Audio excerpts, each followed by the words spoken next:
Bincang-bincang COVID-19. Seminar ini diselenggarakan oleh Majelis Jemaat GKI Nurdin. Nama saya Livia, hari ini saya akan menjadi pembawa acara sekaligus sebagai moderator pada seminar. Sebelum kita memulai acara, mari kita mengucap syukur kepada Tuhan dan juga memohon penyertaannya agar seminar ini dapat berjalan dengan lancar. Kita mau menaikkan doa pembuka.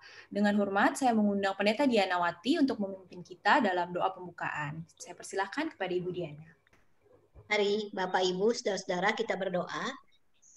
Tuhan, Bapa di sorga, Allah yang selalu menjaga kami dan menemani kami di dalam segala situasi dan di dalam segala keadaan yang kami hadapi.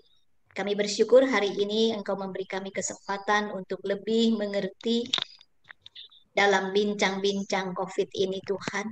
Kami bersyukur untuk Dr. Nurmari yang akan berbagi dengan kami. Terlebih lagi Dr. Nurmari sebagai Kepala Puskesmas Grogol punya banyak pengalaman dalam keseharian tugasnya. Kami bersyukur juga untuk Dr. Livia yang akan memandu menjadi moderator dalam bincang-bincang ini.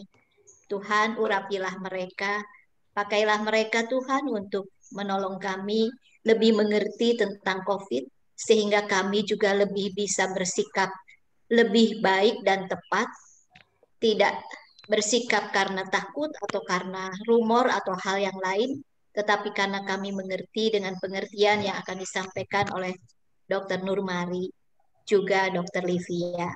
Tuhan, kami bersyukur untuk banyak anak-anak-Mu, saudara-saudara kami yang juga boleh bergabung di dalam acara hari ini, baik jemaat di Nurdin di Jakarta maupun mereka yang ada di luar Jakarta, saudara-saudara seiman kami dari berbagai gereja yang juga kami rindu mendapatkan berkat melalui acara ini. Kami mohon Engkau menolong kami untuk mendapatkan signal internet yang baik agar seluruh acara berjalan tanpa gangguan signal. Kami percaya Engkau akan memberkati pertemuan kami. Di dalam nama Yesus kami berdoa. Amin. Terima kasih, Ibu Diana. Rangkaian acara kita pada hari ini akan diawali dengan penyampaian materi selama 30 menit, kemudian dilanjutkan sesi tanya-jawab sekitar 45 menit. Nanti, untuk menjaga kelancaran sesi tanya-jawab, diharapkan bagi Bapak Ibu yang hendak bertanya, untuk dapat menuliskan pertanyaannya pada kolom chat di aplikasi Zoom ini. Jadi, di bagian bawah, itu nanti bisa diklik, ada seperti tanda bicara, itu di mana bisa mengetikkan pertanyaan tersebut. Diharapkan juga untuk mencantumkan nama dan juga asal gereja bila ada. Sekali lagi, bagi Bapak Ibu yang hendak bertanya, diharapkan untuk menuliskan atau mengetikkan pertanyaan pada kolom chat aplikasi Zoom dan juga menyertakan nama serta asal gereja bila ada. Selanjutnya, saya akan membacakan kurikulum vitae singkat dari pembicara kita pada pagi hari ini. Beliau bernama Dr. Nurmari Wahyu Hapsari. Beliau lahir pada tanggal 8 Januari tahun 1964. Saat ini beliau menikah dengan 3 orang anak. Beliau menempuh pendidikan sebagai dokter umum pada Fakultas Kedokteran Universitas Gadjah Mada, Yogyakarta. Beberapa pekerjaan yang pernah dilakukan beliau, yang pertama adalah sebagai Kepala Seksi Pengendalian Masalah Kesehatan pada tahun 2015, kemudian Kepala Puskesmas Cengkareng, Jakarta Barat pada tahun 2016 hingga tahun 2018, dan beliau menjabat sebagai Kepala Puskesmas Grogol Petamburan, Jakarta Barat, sejak tahun 2019 hingga saat ini. Banyak sekali pelatihan dan juga prestasi beliau, beberapa di antaranya adalah sebagai juri tingkat nasional untuk wahana kendali mutu pada tahun 2017, kemudian pelatihan kepemimpinan sebagai eselon 3 di DKI Jakarta pada tahun 2018, dan pelatihan manajemen Badan Layanan Umum Daerah di DKI Jakarta pada tahun 2018. Demikian CV singkat beliau. Tanpa berlama-lama lagi, saya persilahkan kepada Dr. Nurmari untuk menyampaikan materi Zoom seminar kita pada pagi hari ini. Terima kasih Dr. Livia. Shalom Bapak Ibu sekalian. Ya, suara saya cukup jelas ya Ibu Bapak.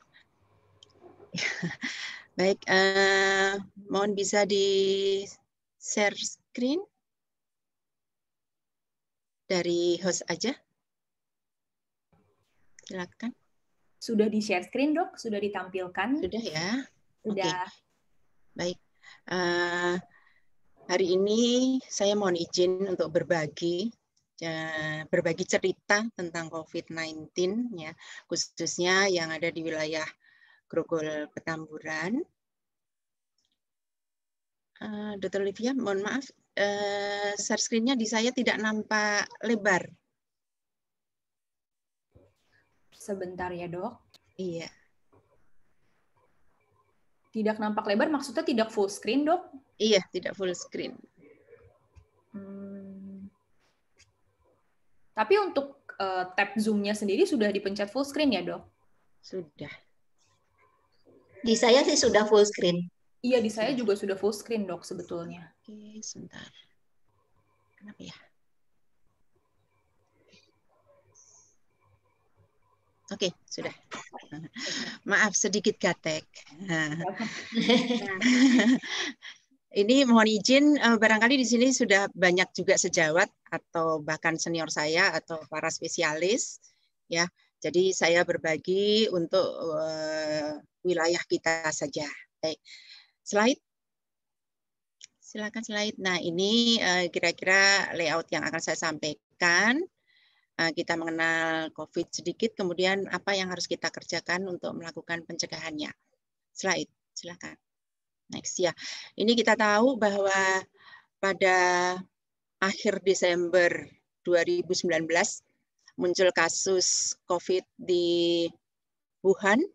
Kemudian pada tanggal 30 Januari tahun 2020 WHO menetapkan sebagai keadaan kesehatan yang membahayakan dunia, ya. Kemudian Menteri Kesehatan menyampaikan penetapan infeksi coronavirus ini sebagai jenis penyakit yang dapat menimbulkan wabah dan upaya penanggulangannya. 2 Maret 2020 kita menemukan kasus 2 konfirm, ya. Kemudian Kementerian keluar Kepres nomor 11 tahun 2020 yang menyatakan bahwa COVID-19 sebagai kedaruratan kesehatan masyarakat. Pada 11 Maret 2020 WHO menetapkan COVID-19 sebagai pandemi. Nah, diikuti dengan Kepres dari Indonesia nomor 12 tahun 2020 bahwa COVID-19 sebagai bencana nasional. Lanjut. Nah, gambaran umumnya seperti ini. COVID-19 adalah penyakit yang disebabkan oleh SARS-CoV-2, adalah virus jenis baru yang sebetulnya SARS ini sudah kita kenal juga, yaitu yang dulu kita kenal sebagai flu burung, ya. Nah, itu yang menular ke manusia. COVID-19 ini 80% pada umumnya tanpa gejala atau gejala ringan sampai sedang. 15% timbul gejala berat, kemudian 5% akan jatuh ke dalam keadaan yang kritis di mana membutuhkan perawatan di ICU. Kasus berat dan kematian meningkat pada penderita-penderita dengan penyakit penyerta atau yang biasa kita kenal dengan komorbid, yaitu penyakit jantung, diabetes mellitus, penyakit paru kronis, kemudian hipertensi, kanker, maupun usia di atas 60 tahun. Next. Nah, gambaran umumnya seperti ini, ya. Gejalanya adalah dari tanpa gejala sampai gejala berat. Ya, gejalanya awal-awal untuk yang ringan itu bisa jadi hanya seperti flu biasa, pegel-pegel, kemudian demam, kemudian ada pilek, ada batuk, ya, sampai timbul sesak nafas. Pada orang tua dan orang dengan imunitas rendah akan lebih rentan terinfeksi. Cara penularannya ini terjadi antar manusia, artinya bisa menular dari seorang ke orang lain melalui percikan saat batuk atau saat bersin, yang ini dikenal sebagai droplet. Kemudian ada penularan juga melalui transmisi udara atau yang dikenal sebagai airborne. Ini biasanya khusus di mana prosedur-prosedur kedokteran dilaksanakan. Misalnya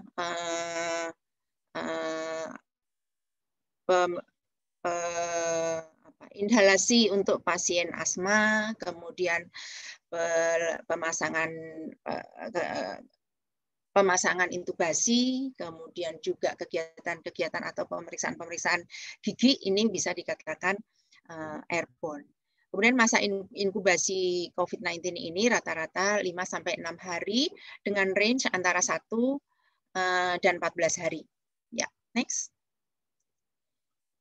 Lanjut. Penegakan diagnosanya saat ini yang menjadi standar utama atau kita kenal sebagai gold standard adalah pemeriksaan RT-PCR. Ya, ini merupakan metode deteksi molekuler. Kemudian pengobatannya karena ini dikatakan sebagai penyakit baru, masih berkembang ya, masih berkembang, masih suka tiba-tiba ada obat yang tidak dipakai, kemudian ada obat baru, dan sebagainya. Terutama ditujukan untuk terapi-terapi terhadap gejala, simptomatis itu gejala ya, kemudian terapi-terapi suportif. Suportif itu untuk meningkatkan daya tahan tubuh, ataupun penyakit-penyakit terapi untuk penyakit-penyakit penyertanya. Kemudian pencegahannya, ini kita harus bekerja sama antara pemerintah, masyarakat, dan fasilitas-fasilitas kesehatan. Lanjut. Nah, pemerintah menetapkan strategi pengendalian pandemi dengan 3 hal pokok. Yang pertama adalah memperlambat dan menghentikan laju transmisi dan menunda penyebaran penularan. Ini antara lain dengan DKI mengenal yang namanya PSBB dan sebagainya. Kemudian menyediakan pelayanan kesehatan yang optimal untuk pasien, terutama kasus-kasus kritis. Yang ketiga adalah meminimalkan dampak dari pandemi terhadap sistem kesehatan, pelayanan sosial, kegiatan di bidang ekonomi, dan kegiatan sektor lainnya. Jadi kita sudah melihat bagaimana pemerintah DKI melakukan PSBB, tapi juga tetap membuka mal dan sebagainya. Pertimbangan-pertimbangannya tentu sudah dengan pertimbangan yang sangat detail dengan mempertimbangkan risiko dan segala akibatnya. Lanjut. Nah, ini data kasus di Indonesia. Ini saya ambil tanggal 21 Januari 2021. Di mana di Indonesia ada kasus confirm 951.651 orang. Ya, hampir 1 juta ya. Kemudian kesembuhannya 772.000 sekian. Kemudian DKI, ini kasusnya 239.000 sekian. Ini mengambil porsi sekitar 25% dari kasus nasional, di mana angka kesembuhannya 213.000 sekian, ini 89%. Angka kematiannya 1,6%. Nah, Jakarta Barat ini kira-kira 14% dari kasus DKI, ya, di mana kesembuhannya ini masih sekitar di bawah 70%. Ya, lanjut. Ini sebaran kasus ya sampai tanggal 10 Januari 2021. Kita lihat bahwa angka kejadiannya ini IR ya, incidence rate, angka kejadian itu paling tinggi adalah usia 19 sampai 30 tahun. Kemudian yang kedua 31 sampai 40 tahun, yang ketiga 41 sampai 50 tahun. Nah, kalau kita lihat ini kasus terbanyak adalah kasus di usia produktif ya, antara 19 sampai 60 tahun. Kemudian 19 sampai 30 tahun ini barangkali orang yang mobilitasnya tinggi ya, termasuk kelompok-kelompok pemuda, remaja, pemuda ya, ini jadi termasuk mobilitas memang tinggi. Ya, lanjut. Ini sebaran kematian. Kalau kita lihat kematian tertinggi ada di usia 51 sampai 60 tahun. Yang kedua 61 sampai 70 tahun, yang ketiga di atas 70 tahun. Yang kasus terendah adalah 5 sampai 10 tahun. Lanjut. Ini kasus di Kecamatan Grogol Petamburan ya. Kalau kita lihat kasus perempuan lebih tinggi dibandingkan kasus laki-laki. Kemudian kelompok terbesar sama ya 19 sampai 59 tahun sama dengan kasus di DKI. Kemudian kalau kita lihat dari penyakit penyerta, ternyata hipertensi yang paling banyak kasus yang kasus konfirm banyak pasien dengan penyakit penyerta hipertensi. Ya, lanjut. Nah, ini istilah-istilah yang sering kita dengar ya. Jadi ini saya ulang supaya jelas apa yang disebut suspek, apa yang disebut probable, apa yang disebut konfirmasi. Jadi suspek ini adalah kalau bahasa kita sebetulnya terduga begitu ya. Ini adalah orang dengan sakit ISPA, infeksi saluran pernafasan akut, kemudian 14 hari terakhir sebelum timbul gejala memiliki riwayat perjalanan atau tinggal di negara atau wilayah Indonesia yang melaporkan transmisi lokal. Yang kedua adalah orang dengan salah satu gejala tanda ISPA dan pada 14 hari terakhir sebelum timbul gejala memiliki riwayat kontak dengan kasus konfirmasi atau probable COVID-19. Yang ketiga adalah orang dengan ISPA berat atau pneumonia berat yang membutuhkan perawatan di rumah sakit dan tidak ada penyebab lain berdasarkan gambaran klinis yang meyakinkan.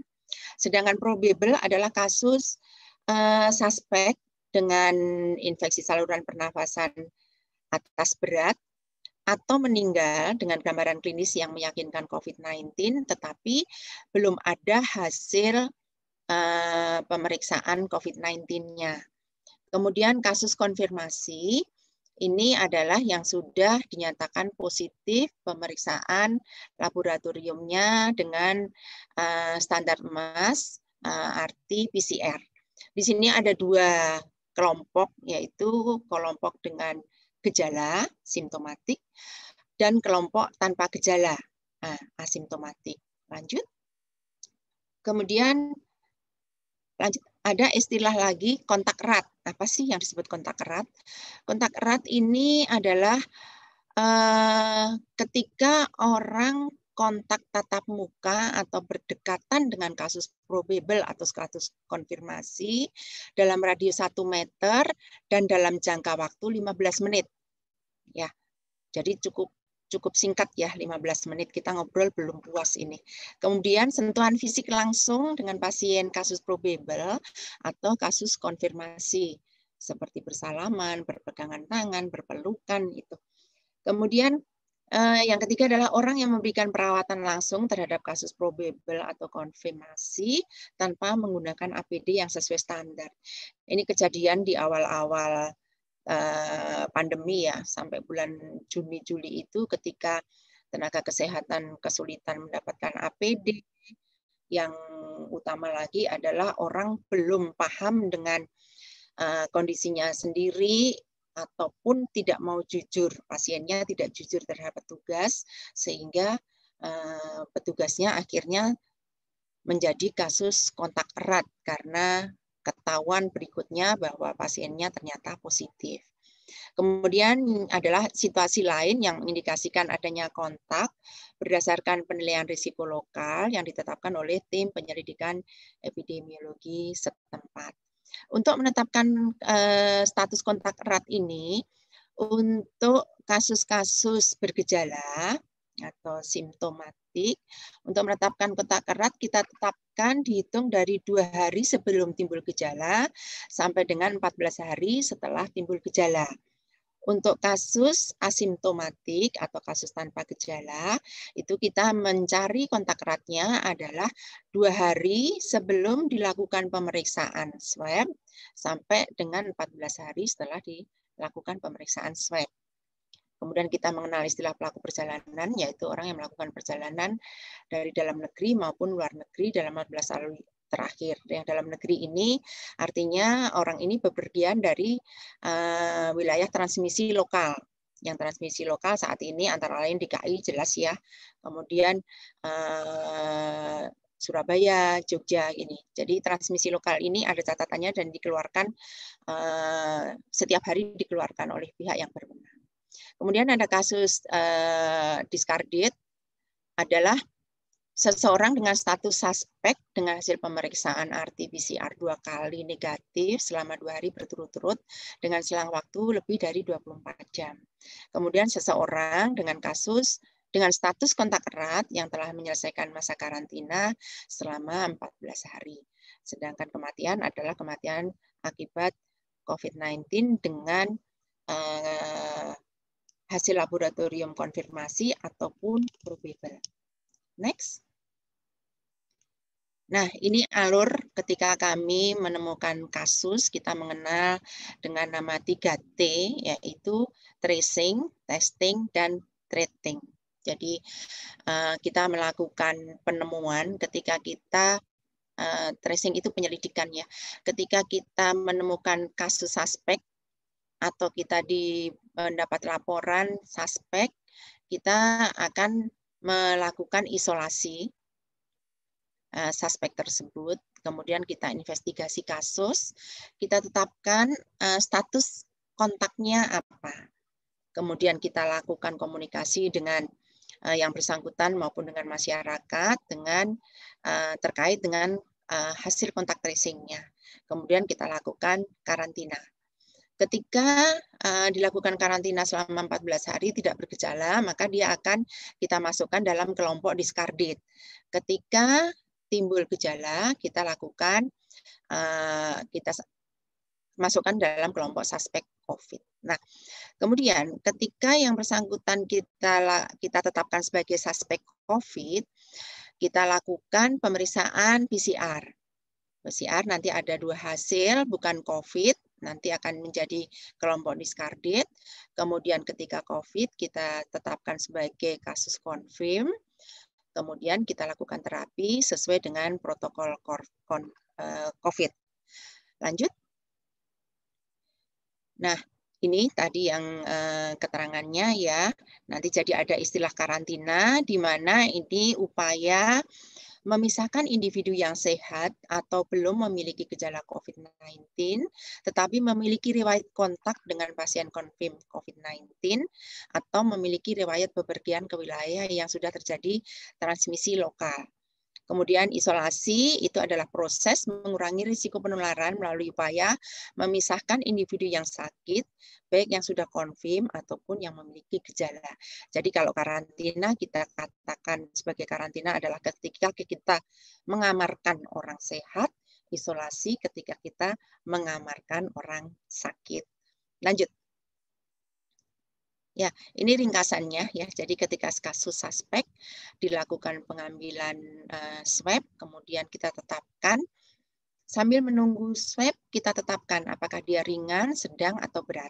Ketika ringan kita lakukan isolasi mandiri, ketika sedang dikirim ke rumah sakit, ketika berat dikirim ke rumah sakit rujukan.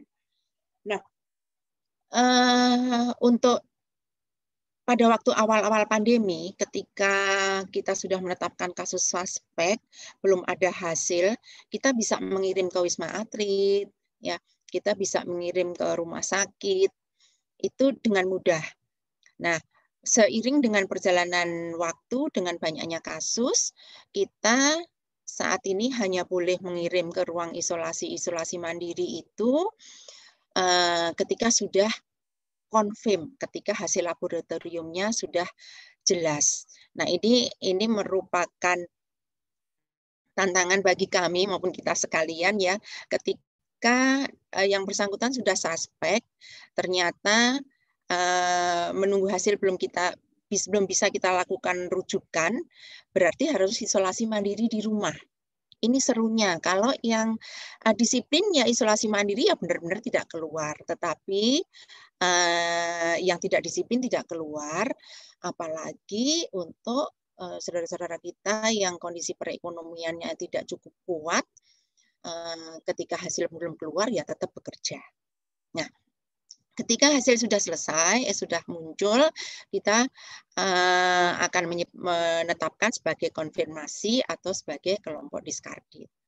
Kemudian ketika yang bersangkutan kita tetapkan sebagai kontak erat, kita juga lakukan pemantauan selama 14 hari. Kemudian untuk petugas kesehatan kita lakukan pemeriksaan PCR. Tetapi untuk DKI Jakarta, ketika sudah kita nyatakan sebagai kontak erat, kita langsung melakukan pemeriksaan PCR. Ya, kemudian langsung kita lakukan karantina mandiri ataupun isolasi. Kemudian ketika hasil selesai, kita tetapkan sebagai kasus konfirmasi atau kasus discarded. Lanjut. Kemudian kasus probable sama ya sebetulnya tata laksananya. Nah, untuk kasus konfirmasi kita menetapkan ada 4 kelompok. Kelompok yang tanpa gejala, ini isolasi diri di rumah. Pilihannya untuk DKI Jakarta bisa isolasi diri di rumah, tentu dengan pengawasan dari puskesmas setempat. Dengan penetapan kita melihat apakah rumahnya layak untuk isolasi.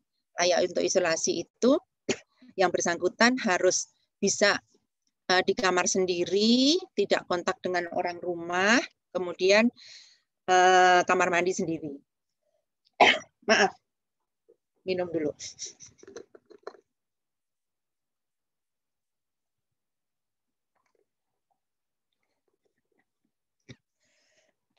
Kemudian gejala ringan, ini isolasi sendiri di rumah juga selama 14 hari kerja, 14 hari, kemudian tanpa dilakukan pemeriksaan PCR, nanti kita tetapkan sebagai kasus selesai isolasi dan kita berikan keterangan, surat keterangan sudah sehat.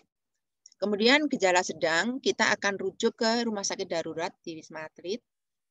Di sini juga kalau protapnya dari kementerian tidak dilakukan pemeriksaan PCR ulang, tetapi kalau kita rujuk ke Wisma Atlet, biasanya juga dilakukan pemeriksaan PCR ulang.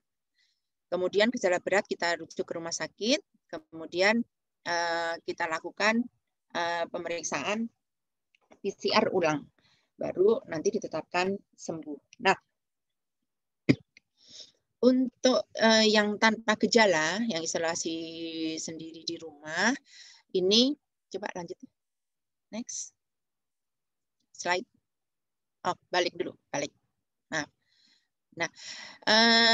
kapan kita menetapkan yang tanpa gejala ini sudah boleh beraktivitas. Jadi untuk yang tanpa gejala, kita menetapkan ceritanya begini, ketika yang bersangkutan itu diisolasi di rumah ataupun untuk DKI Jakarta saat ini ditetapkan juga isolasi di hotel untuk yang tanpa gejala, itu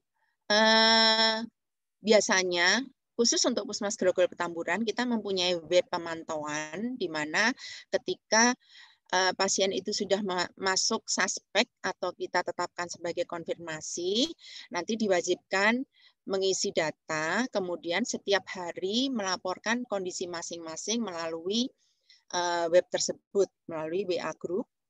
Kemudian nanti Puskesmas melakukan pemantauan. Dulu ketika masih awal-awal, ketika kasus di bawah 20, kita masih by phone. Tapi sekarang kasus di Grogol Petamburan itu sudah kasus aktif sekitar 400-an, kita tidak mampu sehingga kita melakukan pemantauan melalui web. Kemudian ketika 10 hari tidak ada gejala apapun, maka kita akan melakukan pemeriksaan di akhir isolasi, kemudian kita mengeluarkan surat keterangan sehat. Ya. Nah, apabila di dalam perjalanan isolasi itu timbul gejala, kita akan mengobati gejala tersebut. Kemudian setelah gejala itu hilang, kita tambah 3 hari bebas gejala, baru kita keluarkan surat keterangan sehat. Ya. Nah, ini tata laksana di Puskesmas. Untuk tata laksana di rumah sakit tentu lebih rumit lagi. Nanti saya tidak banyak bisa cerita untuk tata laksana di rumah sakit. Ya, nanti kalau misalnya ada pertanyaan mungkin nanti bisa saya jawab untuk PR saya. Ya, lanjut. Nah, apa yang harus kita lakukan? Yang kita harus lakukan yang jelas adalah menjaga diri sendiri.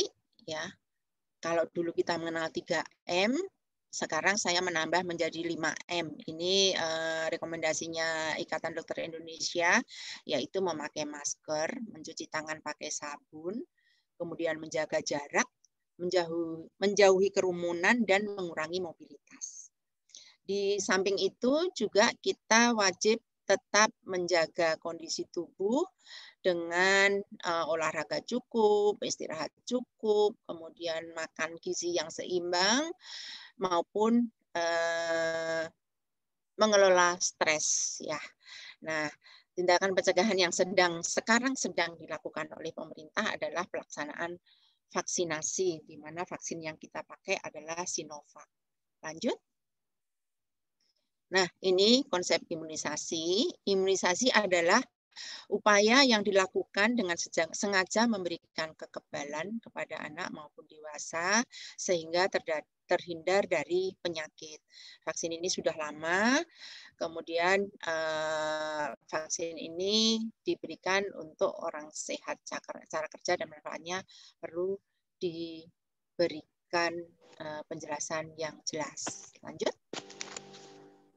Nah, untuk vaksin COVID-19 ini tujuan kita adalah memberikan kekebalan imunitas atau yang dikenal dengan istilah herd immunity. Jadi seperti di gambar ini, ya, di gambar sebelah kiri yang tanpa imunisasi, ini orang-orang, gambar biru adalah orang yang tidak vaksinasi, gambar kuning adalah orang yang tervaksinasi, yang merah adalah yang tidak tervaksinasi. Ketika tidak dilakukan vaksinasi terhadap kelompok, ya, ketika ada sakit, maka dia akan berubah menjadi yang sehat banyak, yang imunisasi sedikit, yang sakit sedikit, akhirnya kelompok itu tanpa perlindungan imunisasi akan menjadi kelompok yang sakit. Nah, dengan imunisasi harapannya seperti kondisi yang di bawah adalah ketika ada satu sakit, kelompok itu tetap akan sehat karena tidak terjadi penularan. Ya. Kalau toh sakit tidak akan jatuh ke sakit yang berat begitu. Ya. Yuk, mari lanjut. Nah, ini jenis-jenis vaksin ya. Ada inactivated, asalnya ada yang dari virus yang diinaktivasi, kemudian ada viral vektor, ada protein unit, ada RNA based vaksin dan sebagainya. Ini yang dipakai Indonesia adalah yang paling atas, yaitu virus yang dilemahkan.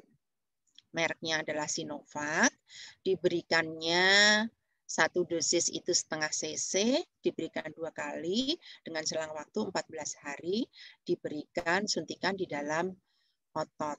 Nah, tetapi untuk saat ini pelaksanaannya masih memperhitungkan kelompok-kelompok risiko tinggi. Nah, pemerintah merencanakan dari Januari sampai April, di mana prioritas pertama adalah tenaga kesehatan. Jadi saat ini sudah dilaksanakan vaksinasi untuk tenaga kesehatan. Berikutnya nanti untuk TNI Polri, kemudian pelayan-pelayan publik,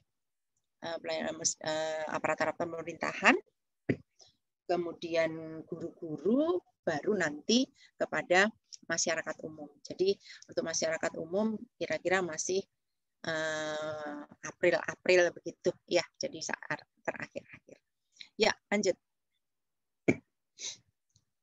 Nah, apa yang harus kita kerjakan ketika kita merasakan timbul gejala? Ya, timbul gejala ketika kita panas, batuk, pilek, ataupun ketika kita kontak dengan orang yang ternyata probable atau ternyata confirm ya. Nah, seperti saat ini setelah libur Natal Tahun Baru, ini klaster keluarga, klaster turis ya, klaster wisatawan itu muncul ya, kelompok-kelompok itu muncul ialah ketika orang bepergian, kemudian ketemu keluarga, ternyata ketika sudah pulang ke rumah masing-masing 2-3 hari seminggu ternyata keluarganya positif. Nah, ketika kondisi seperti itu, silakan Ibu Bapak mengontak puskesmas. Ya. Kalau datang juga bisa, tetapi saya sarankan ketika tidak ada gejala, tidak usah datang. Kami di puskesmas itu ada pengumuman, jika tidak diperlukan, tidak usah datang ke puskesmas, gitu ya, supaya mengurangi kontak orang-orang sehat di puskesmas. Nah, silahkan kontak ke nomor-nomor hotline service-nya. Ini hotline service puskesmas sekecamatan, puskesmas kecamatan Jakarta Barat. By WA ya, tidak by phone, by WA. Silahkan bisa konsultasi, bisa kemudian nanti akan disarankan apakah harus pemeriksaan atau cukup isolasi mandiri ketika sakit ya. Nah, ketika kita juga melihat misalnya tetangga kita ada kasus, sebaiknya juga boleh dilaporkan ke web ini, karena dengan peran serta masyarakat melaporkan kasus yang positif, tentu akan mempercepat pekerjaan kami untuk melakukan penyelidikan epidemiologi, kemudian melakukan tindakan-tindakan secukupnya supaya penularan bisa dibatasi. Ya, lanjut. Oke, saya rasa cukup ya yang saya bagikan kepada Ibu Bapak sekalian. Waktunya masih cukup banyak kita untuk diskusi. Sepanjang bisa saya jawab, mari kita lakukan diskusi. Di sini untuk sejawat yang mempunyai pengalaman lebih, silahkan nanti kita berbagi bersama-sama. Terima kasih. Silahkan Dr. Livia. Terima kasih kepada Dr. Nurmari. Sungguh sesinya ini sangat baik, menambah pengetahuan kita semua dan juga menjelaskan kepada kita mengenai COVID-19 serta langkah-langkah yang perlu kita lakukan ketika kita menemukan kasus tersebut di komunitas kita ataupun terjadi pada diri kita atau keluarga kita. Saat ini kita akan memulai sesi tanya jawab.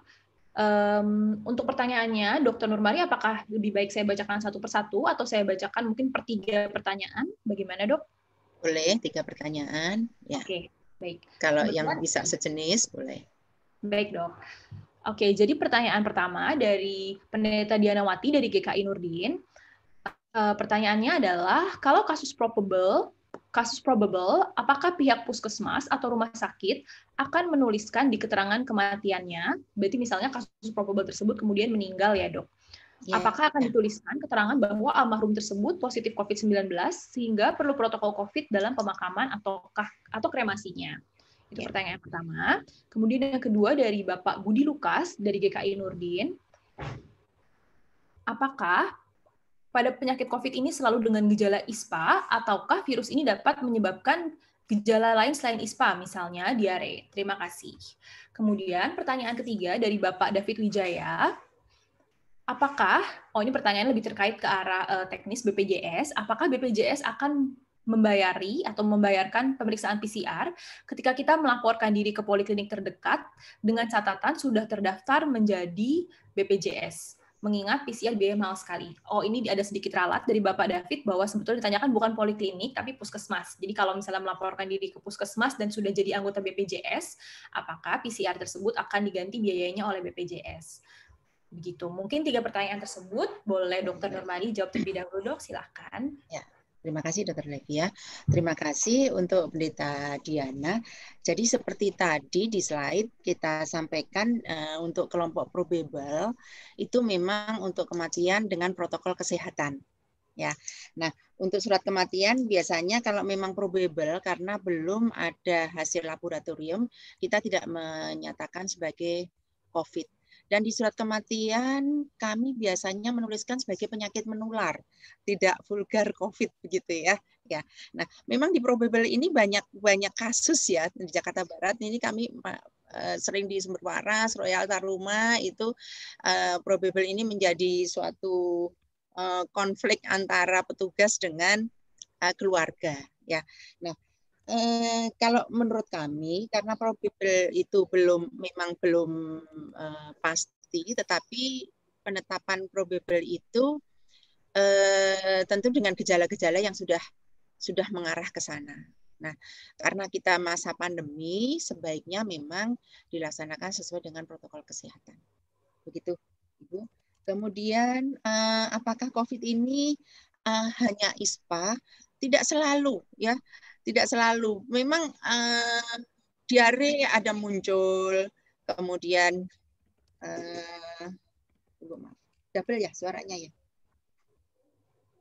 Tidak, Dok, bagus, jelas. Ya, baik. Ya, kemudian banyak gejala-gejala yang lain. Nah, ini memang kalau dikatakan bahwa dokumen-dokumen untuk COVID-19 ini masih dokumen terbuka, jadi masih ada tambahan-tambahan yang lain. Tentu ketika dia muncul diare, ada pertanyaan-pertanyaan yang lain yang akan ditanyakan sehingga petugas akan menetapkan apakah ini masuk suspek atau bukan. Ya. Kemudian untuk pemeriksaan PCR ketika lapor ke puskesmas, pemeriksaan PCR di puskesmas baik BPJS maupun bukan BPJS, baik warga setempat maupun bukan, ketika datang ke puskesmas perintahnya kepada kami ketika sudah ada data ada gejala ISPA masuk ke kelompok suspek, langsung lakukan swab saat itu juga. Ya. Nah, tetapi kadang-kadang masyarakat salah mengerti, minta pemeriksaan ulang atau mintanya itu untuk keperluan yang lain, sebetulnya untuk keperluan bepergian dan sebagainya. Jadi kalau sepanjang untuk diagnosa, puskesmas akan melaksanakan pemeriksaan PCR-nya. Ya. Ini, Dr. Livia? Sudah. Baik, ya, Dokter. Ya. Oke, jadi untuk sesi pertama kurang lebih seperti itu. Untuk sesi kedua saya lanjutkan. Yang pertama dari Ibu Diana melanjutkan pertanyaan yang pertama tadi. Banyak orang yang tidak berani lapor atau ke puskesmas. Bagaimana untuk menanggapi hal seperti ini ya, Dok? Kemudian pertanyaan kedua dari Ibu Kris dari GKI Nurdin. Jika ada orang yang positif, terus sudah melakukan isolasi mandiri dan sudah mendapat surat keterangan isolasi mandiri, namun tidak melakukan swab kembali. Apakah orang tersebut sudah dianggap sembuh? Kemudian ketiga ada pertanyaan dari Dr. Gigi Els, tapi Dr. Gigi Els minta izin untuk bicara secara langsung karena pertanyaannya banyak. Izin ya, Dok, saya berikan kesempatan kepada Dr. Gigi Els untuk langsung bertanya. Silakan Tante Els. Silakan.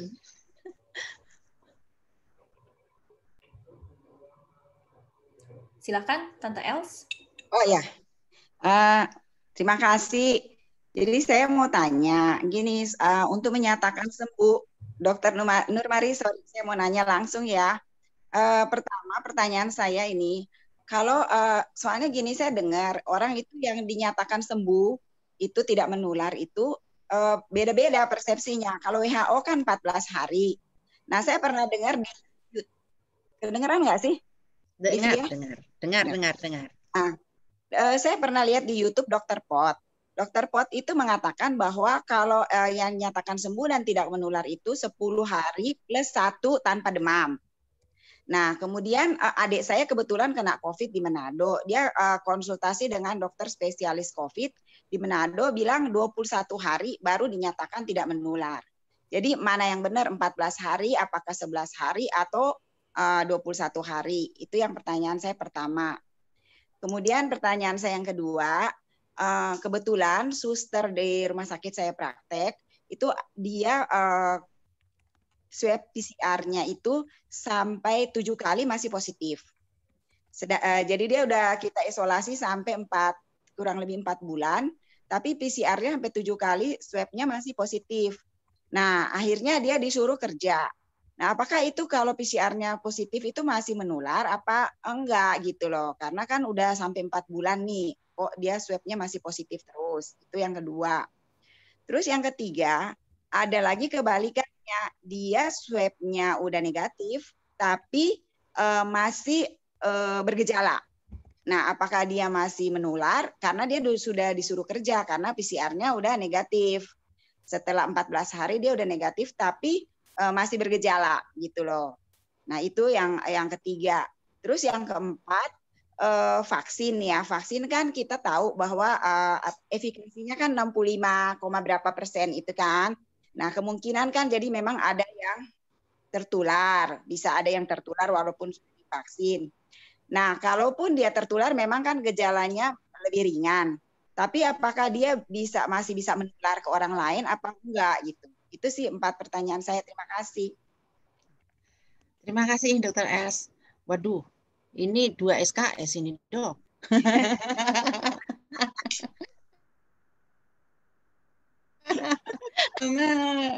Ibu Pendeta dulu ya.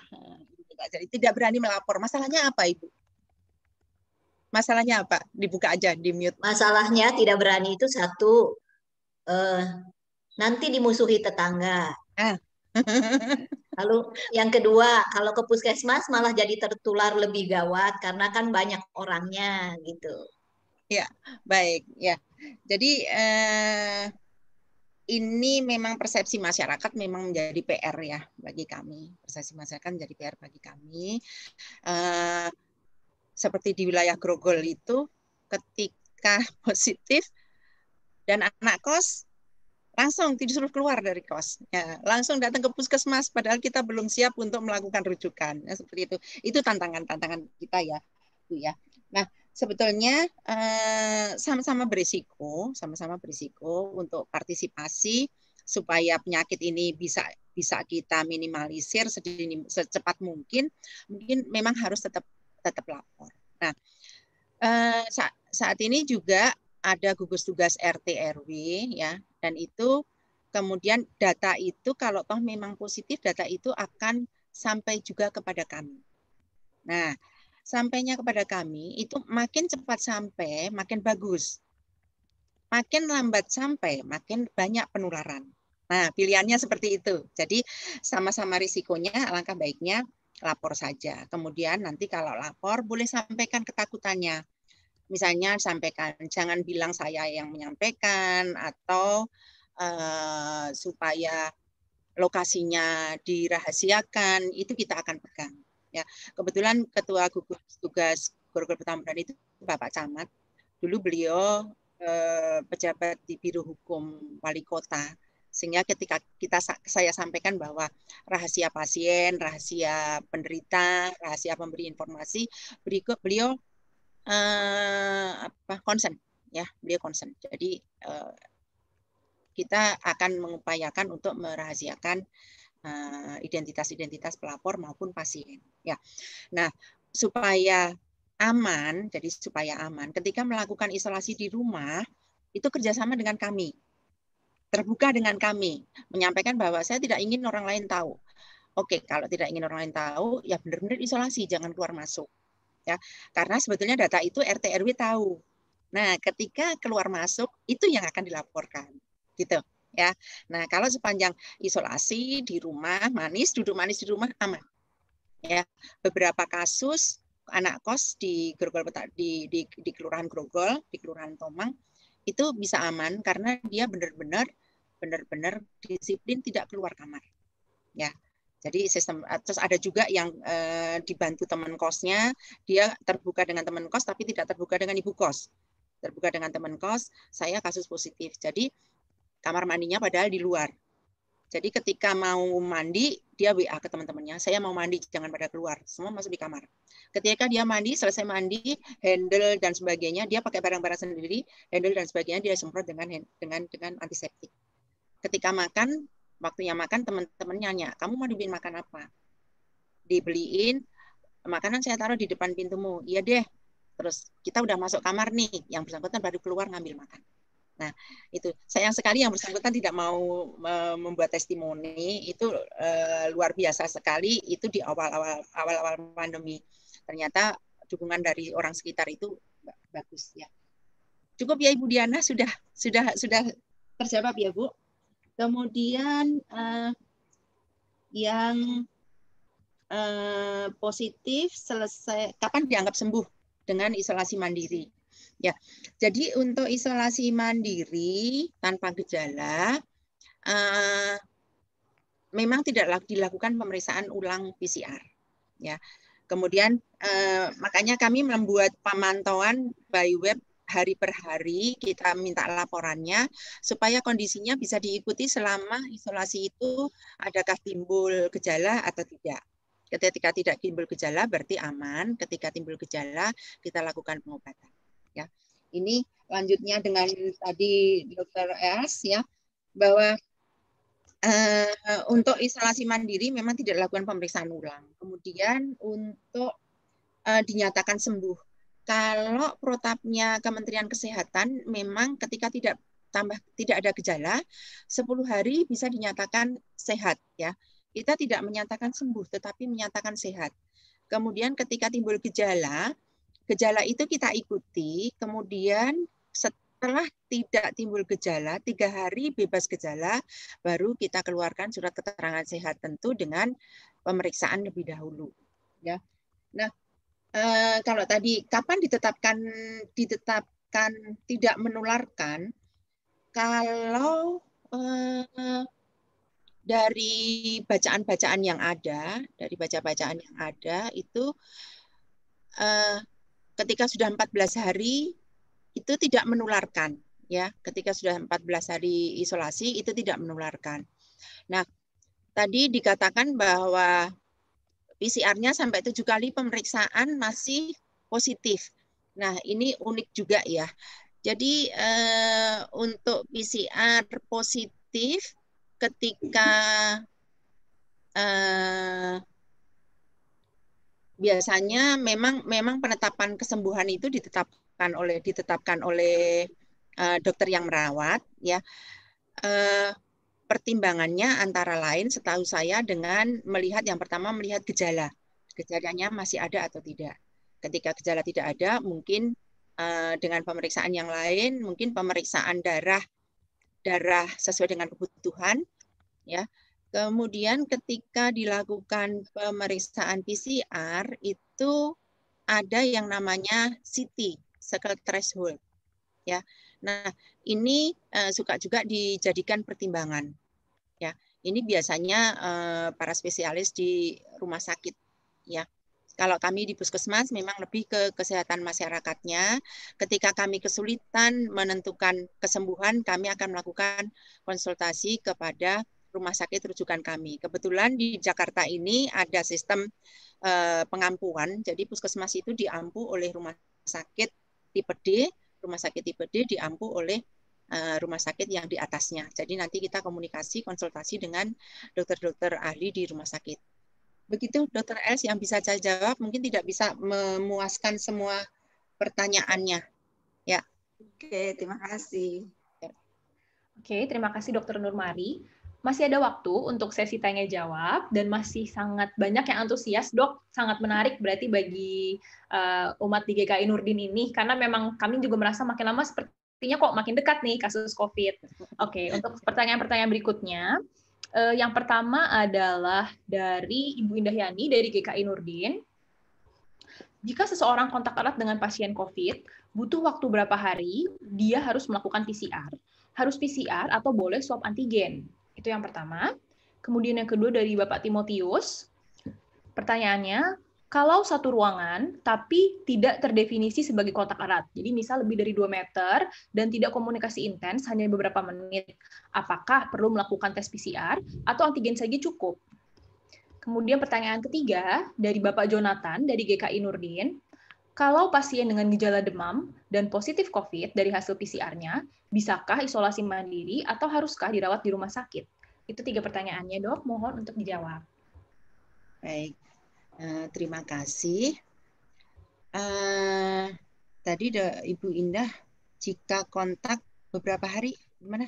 Maaf. Jadi jika kontak erat, misalnya kita pergi berapa hari untuk periksa PCR? Berapa hari untuk periksa PCR-nya? Tadi di atas sudah saya sampaikan, ketika pemeriksaan PCR itu untuk yang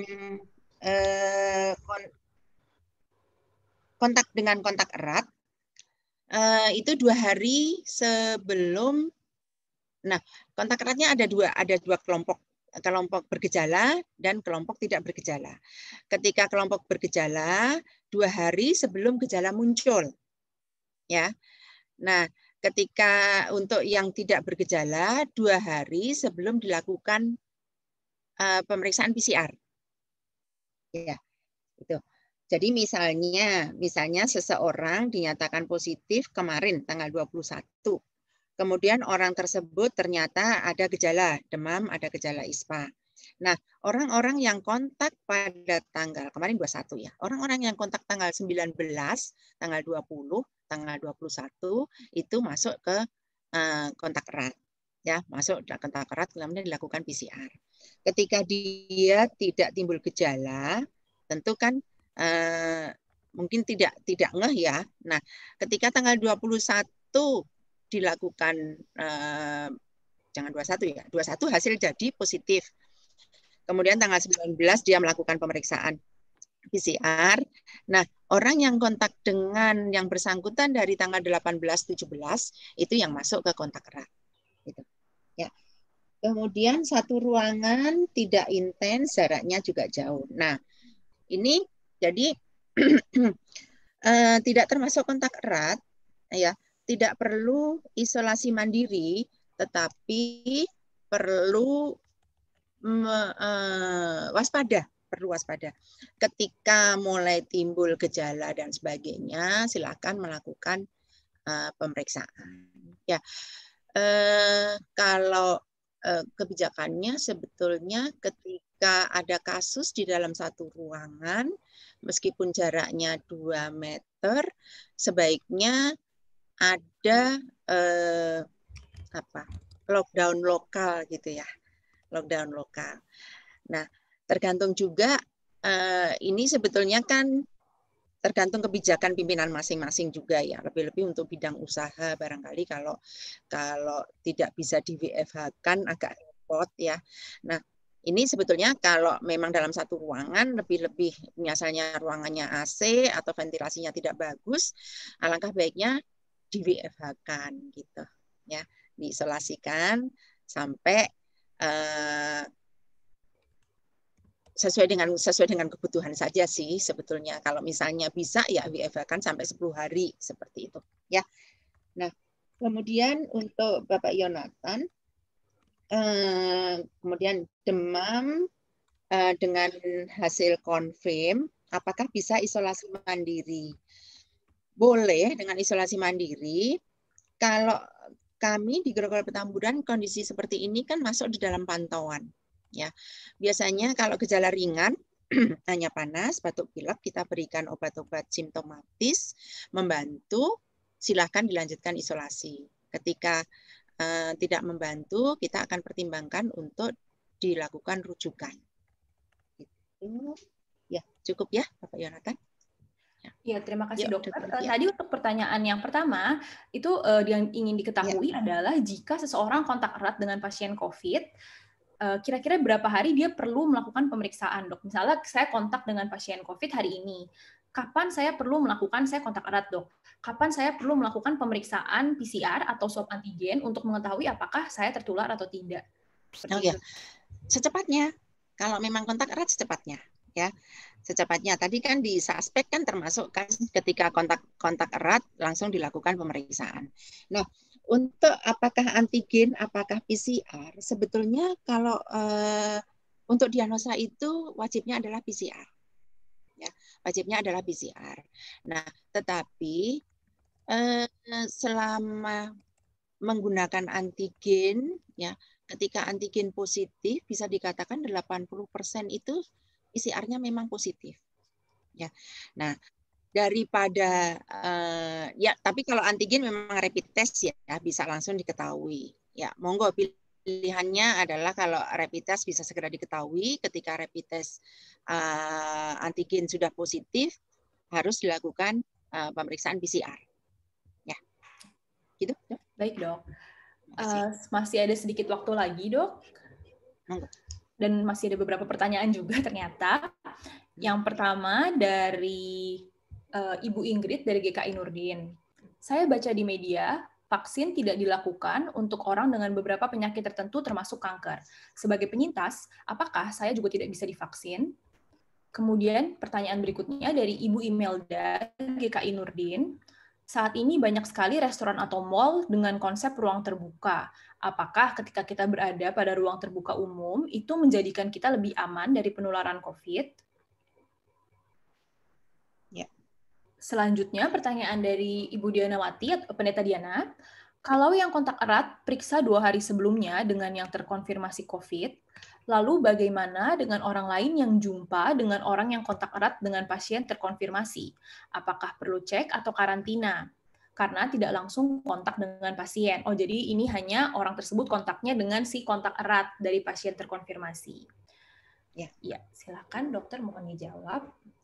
Baik, tadi kayaknya pertanyaan Dr. S masih ada yang vaksin ya? Efikasi ya.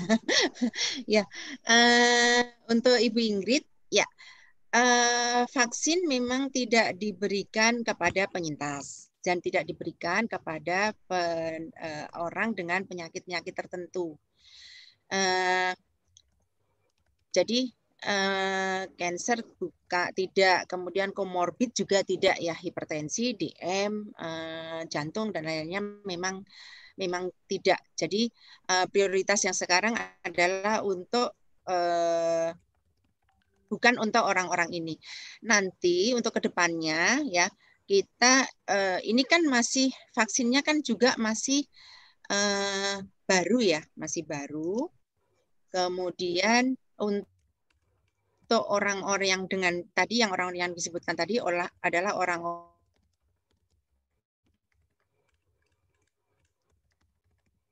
dalam risiko dalam tanda petik, vaksin yang lain ya, pemberian vaksin yang lain yang bisa dikatakan aman untuk orang-orang tersebut.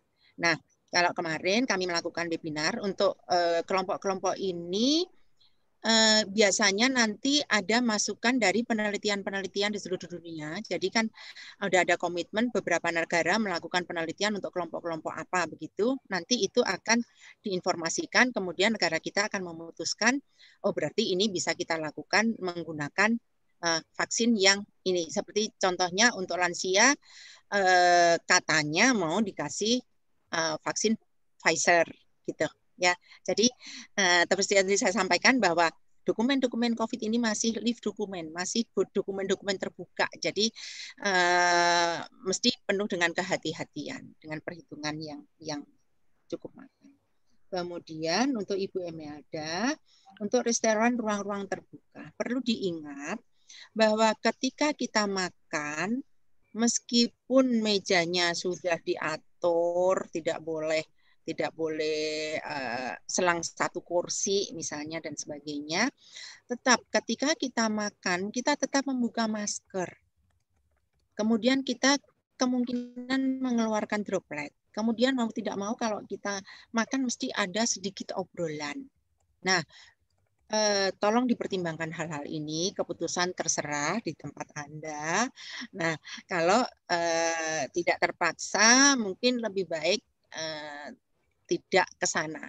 Mohon maaf untuk para pengusaha restoran. Ya. Nah, kemudian untuk Ibu Pendeta lagi, kontak dengan kontak erat. Ya, lebih baik mengkarantina diri, Ibu.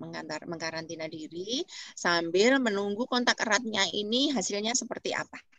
Ya, ketika kontak eratnya negatif, kita yang ketemu dengan kontak erat ini tidak ada gejala, bisa dikatakan aman. Ya. Tadi untuk vaksin yang efikasinya masih 65% tadi ya? Iya, Dok. Ya, maaf Dok, gimana tadi Dok? Mohon diulang Dok. Gini kan efikasi 65,13%. Jadi berarti kan ada kemungkinan dari semua yang vaksin ini ada 35% yang terkena COVID kan. Ya. Nah, kalau dia pun terkena yang 35% ini otomatis dia kan gejalanya ringan karena udah divaksin. Tapi dia menular nggak ke orang lain kalau dia terkena? Ya. Dalam proses penularan tentu tergantung kepada kekuatan virus tersebut. Kemudian yang kedua, kekuatan daya tahan tubuh yang ditularin. Ya.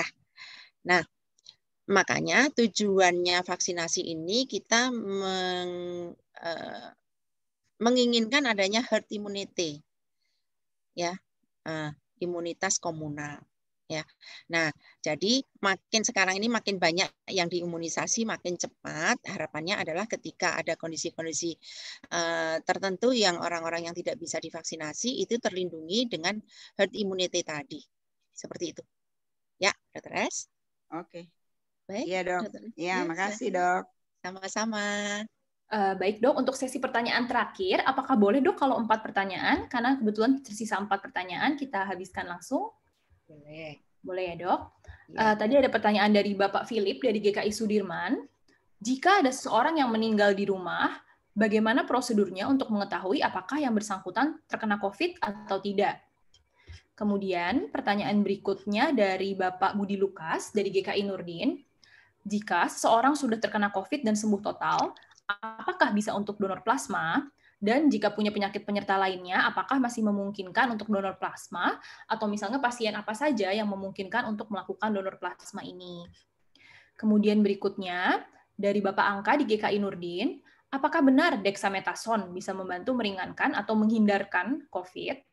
Dan yang terakhir, dari Ibu Eva dari GKBI, apakah suplemen vitamin D, vitamin C, dan lain-lain memang efektif untuk mencegah diri terjangkit virus COVID? Jika ya, berapa dosis harian yang efektif, dok? Terima kasih. Ya dok, 4 pertanyaan terakhir, mohon dijawab dok. Iya, terima kasih Bapak Philip. Jika meninggal di rumah, apakah ragu ya, apakah dia COVID atau tidak? Nah, tentu keluarga dekat tahu beliau meninggalnya karena apa. Ya. Kemudian nanti boleh telepon ke puskesmas. Nanti puskesmas akan melakukan kajian atau melakukan wawancara begitu, wawancara. Kemudian ditetapkan ini COVID atau bukan. Ya. Nah, pengalaman kami ketika beberapa kali menemukan kematian mendadak di rumah, kita akan menanyakan kepada keluarga riwayat penyakit almarhum apa. Nah, ketika yang bersangkutan ternyata ada riwayat sakit paru-paru misalnya, kemudian kita akan melihat pemeriksaan terakhir kapan. Nah, kita hati-hati di puskesmas akan hati-hati menetapkan apakah yang bersangkutan COVID atau bukan. Ya. Nah, kemudian ini sekalian masukan ya membicarakan kematian. Jadi Ibu Bapak, ketika pelaksanaan COVID ada kasus COVID konfirm meninggal di rumah, ya meninggal di rumah, ini pemulasaraan kan dengan protokol kesehatan. Nah, dengan protokol kesehatan ini nanti bisa kontak ke puskesmas, ya apabila karena meninggal di rumah itu bisa difasilitasi Pemda DKI, nanti akan dilakukan pemulasaraan oleh tim Monas istilahnya. Namanya tim Monas. Tim Monas itu adalah tim pemulasara jenazah yang siap 24 jam di balai kota yang siap dipanggil. Kemudian nanti tim Monas akan bekerja sama dengan tim Palang Hitam untuk melakukan pemakaman. Nah, pemakaman ini paling akhir dilaksanakan jam 8 malam. Sehingga ketika pemulasaraannya jam 8 malam belum selesai, nanti biasanya oleh puskesmas jenazah akan dititipkan di rumah sakit. Ya. Nah, kecuali untuk yang dibawa ke rumah duka di sekitar Grogol Petamburan, saya lihat menerima untuk kasus-kasus COVID, baik untuk pemulasaraan maupun untuk kremasi. Ya. Kemudian untuk Bapak Budi mengenai donor plasma, ya mengenai terapi plasma konvalesen ini kan masih ada pro kontra juga ya.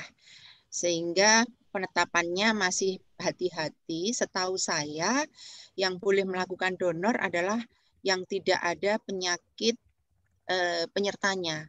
Ya, jadi yang benar-benar sehat, kemudian usianya juga dibatasi. Ya, setahu saya seperti itu.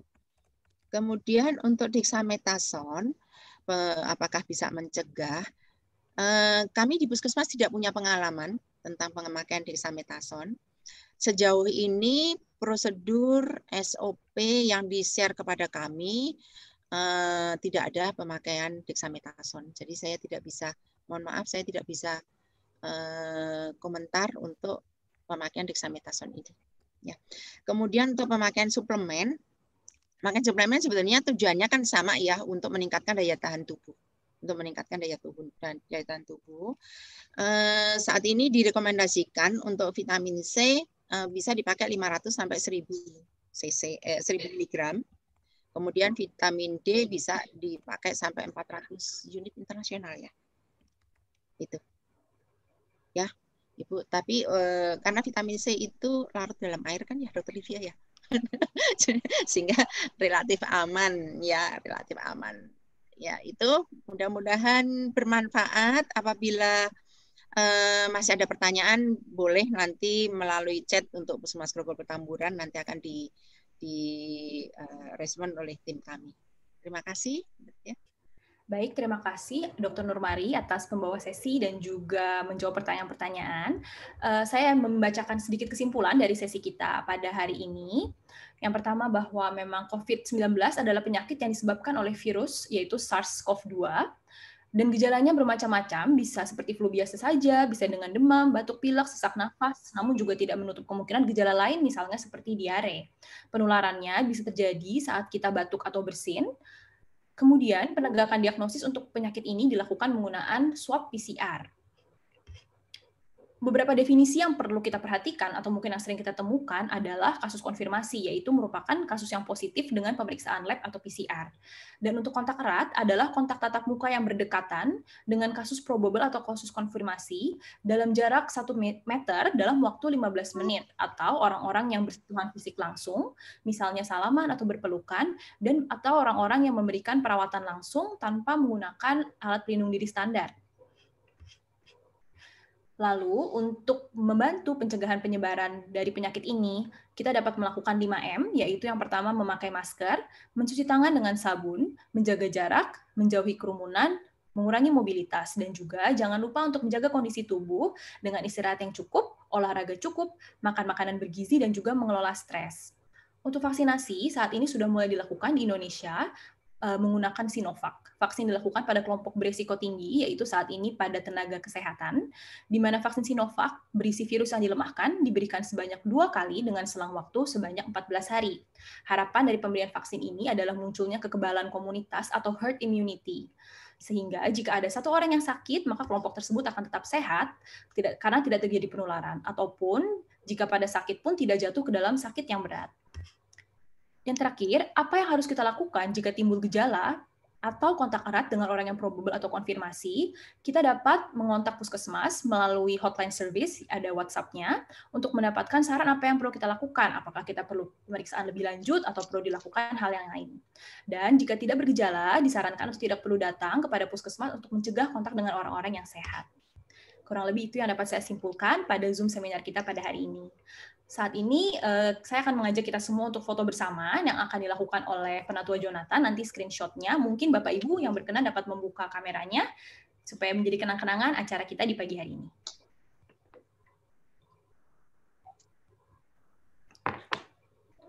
Nanti dari Om Jo bisa minta tolong untuk dihitung ya, Om.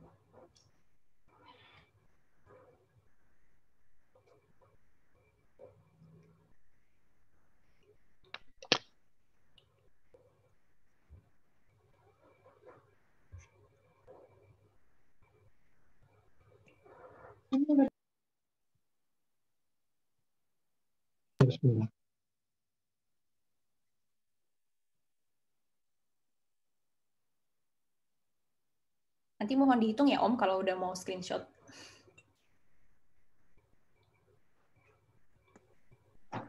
Oke. Semuanya tolong dibuka videonya.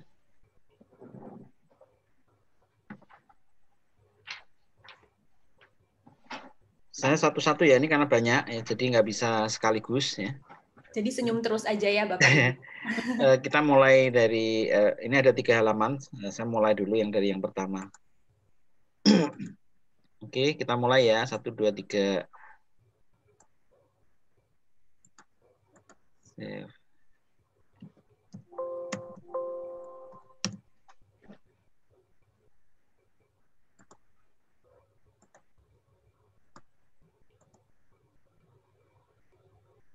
Masih banyak yang belum menyalakan video ya. Mungkin ada yang malu-malu, Om. Nggak apa-apa.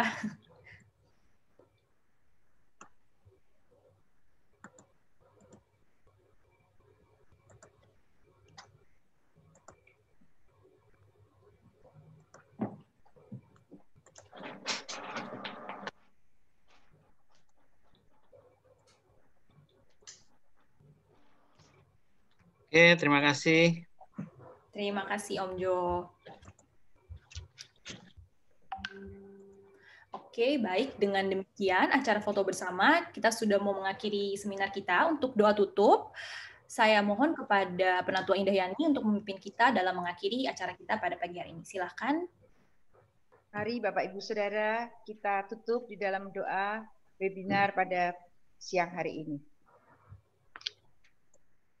Bapa yang ada di dalam surga, kami mengucap syukur Tuhan karena pada pagi siang hari ini kami boleh mendapatkan edukasi yang baik dari Dr. Nurmari.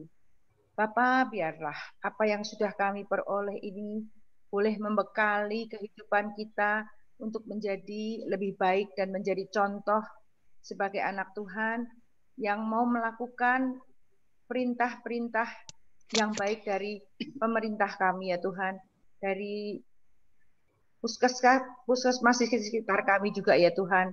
Bapa, biarlah mulai dari kami sendiri, kami boleh melakukan hal yang terbaik ya Tuhan dan menjadi contoh untuk memutus rantai penyebaran dari COVID-19 ini. Tuhan berkati Dr. Nurmari di dalam pekerjaannya. Tuhan berikan kesehatan, kekuatan kepada beliau dan juga keluarganya dan seluruh stafnya Tuhan. Agar Tuhan boleh pakai Dr. Nurmari untuk menjadi alat Tuhan, melayani masyarakat di sekitarnya. Terima kasih Tuhan, kami menyerahkan sisa hari ini kegiatan kami ke dalam tangan Tuhan. Biarlah Tuhan juga selalu pimpin kami, menjauhkan kami dari segala sakit penyakit, dan Tuhan tetap pimpin selalu kehidupan kami sehari-hari. Di dalam nama Yesus kami berdoa. Amin. Ya, terima kasih. Terima kasih Dr. Nurmari. Ya, dengan demikian acara seminar kita pada hari ini sudah selesai. Saya mewakili Majelis Jemaat GKI Nurdin mengucapkan terima kasih kepada Dr. Nurmari yang sudah berkenan berhadir sebagai pembicara, juga kepada Bapak Ibu yang telah berkenan untuk hadir belajar bersama-sama pada pagi hari ini. Sampai jumpa pada acara-acara Zoom seminar yang diadakan GKI Nurdin berikutnya. Dan salam sehat bagi kita semua. Tuhan Yesus memberkati. Silahkan. Terima kasih Livia. Terima kasih Dr. Nurmari. Terima kasih. Terima kasih yang lain saudara-saudara. Terima kasih. Ada dari Kuala Lumpur. Sama-sama Ibu. Terima kasih sudah bergabung. Ya. Izin keluar. Iya dok. Mari. Terima kasih dok. Sama-sama.